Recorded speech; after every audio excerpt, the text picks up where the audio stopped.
Aiwa, tichida kutendai mhuri yeZimbabwe nekuda kwesapoti yese yamunotipa pano paSaint TV abasa richienda mberi. Tichida kutenda zvakanyanya nekuda kwekusapota kwamunoita maprograms edu ese atinouya nawo. Aiwa, tinokutendai nekuramba muchititsigira.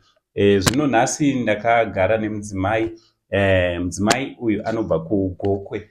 Ane dambudziko rakamuwira, dambudziko raane makore ainaro.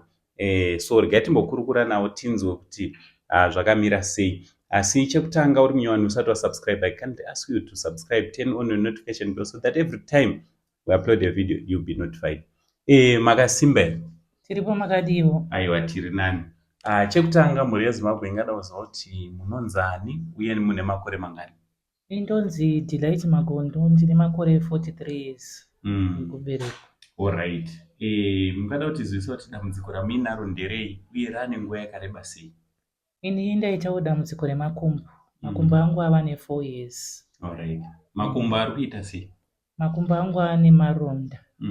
Akangotanga zviri zvipundu zvine urwa. Saka pakugeza waiti ukageza bundo riya roputika wotanga kukura, rimwe roita futi pasaidhi kudzama raita zvaaita iko zvinezvi. Alright. Makambozama kunobatsirwa here? Ndakamboenda kuchipatara. Ndakamboenda kuchipatara. Asi nyaya iripo ndekuti kuchipatara kwacho ndaiudzwa zvokuita kutenga mapiritsiwo nekuzoonekwa kunana x-ray zvakasiyana siyana. Asi dambudziko riripo nderekuti zvimwe zvacho ndaizoshaya mari yekuti ndionekwe kana nemadhoktasi kuti ndikwanise kuvhenekwa kuti chii chaicho chaicho chiri kunetsa. Maprofitawo ndaienda ndichibatsirwa. Zvimwe zvandandinazvowo zvipfuwo zvakatopera nenyaya yekuti mumaprofita ndainzi pamwe uya nehuku uya nembudzi, saka zvakapedzisira zvapera. Saka pari zvino handisisina kana pekutangira. Alright. So mane nguva yakareba sei mune dambudziko iri? Dambudziko rangu rava ne4 years. Asi kuti pa4 years apa 2019 na2020 rakanga riri dambudziko ranga riri nani na2022. Asi 23 na22 kupera kwawo makumbo anga ondirwadza, manje akurwadza. Asi kumashure uku zvava zviri nani zvokuti ndaitozviitirawo ndichipindawo munda ndichisakura ndichidini. Asi kubva 2022 pakati pawo kusvika iko zvinezvi handisisina zvandichagona kuita. Handisisina. Alright. So dambudziko iri mungati muri kuda kubatsirwa nei nokuda kwedambudziko? Inini ndingangoti rubatsiro rwandiri kutsvaga nderwemari kunyanya, kuti ndikwanisewo kuenda kunonorapiwa kumwe kwandiri kudhairektwa kuti ndiende kunorapiwa. Kumwe vanenge vachioshedzera kuti toda mombe kana toda $400, ini mari yacho kokuiwana handina. Kana kuti kana pane ane ruzivo nekuti ndingakwanisa kuenda kupi kwandinganorapiwa, ndinotozvitendawo kuti ndinokwanisa kuenda. Asi nyaya iripo ndeyemari kunyanya. Alright. Aiwa, kune vanenge vachida kukubatai, vanokubatai panhamba dzinoti kudii? Nhamba dzangu dzinoti 073 664 753. Alright. Uye kwamunobva ndekupi? Ndogara kuGokwe. Alright.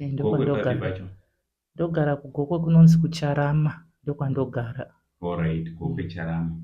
Alright. So ndofunga dambudziko muri kurinzwa. Isi tinogara tichitaura kuti dambudziko kana rawira mumwe wedu idambudziko rine ratowira tese, hatigone kungofuratira toti hatina kuzviona. So panapa ndine mudzimai, ndine amai vatinawo, ingava hanzvadzi yedu, angava mwana wedu, sisi kana kuti munin'ina vatinaye. Chatinokwanisa kuita kuvabata kana kutibata panhamba dzedu dzeSaint TV, tobatsirana navo kuti tione kuti vangabatsirwe sei kuti vange vari vanonorapwa padambudziko ravainaro, dambudziko raane makore anogona kusvika iwo 4 vari mariri. So chikumbiro kwamuri mhuri yeZimbabwe kuti ngatingei tiri tinobatsirana navo. Dambudziko harisi rakawanda, dambudziko ratiri kutoona tese. Mifananidzo ndofunga muri kuiona maronda avainawo. Ndichivimba kuti vachabatsirika. Aiwa, tinotenda kuti muchabatsirwa. Uye kune vangada kubatsira mukada kuti kudii kwavari vachakubatsirai. Ndinongoti vachada kundibatsira Mwari vaitire zvakanaka. Pavanenge vatapudza ipapo Mwari varopafadze. Aiwa, tinotenda. Aiwa, ndofunga ndo zvatinazvo. Namba dzavo ndo dziri pascreen kana kutibata, then toona kuti tingabatsirana nawo sei. From Uncle Saint Evil Crew, for now tichiti it's much love.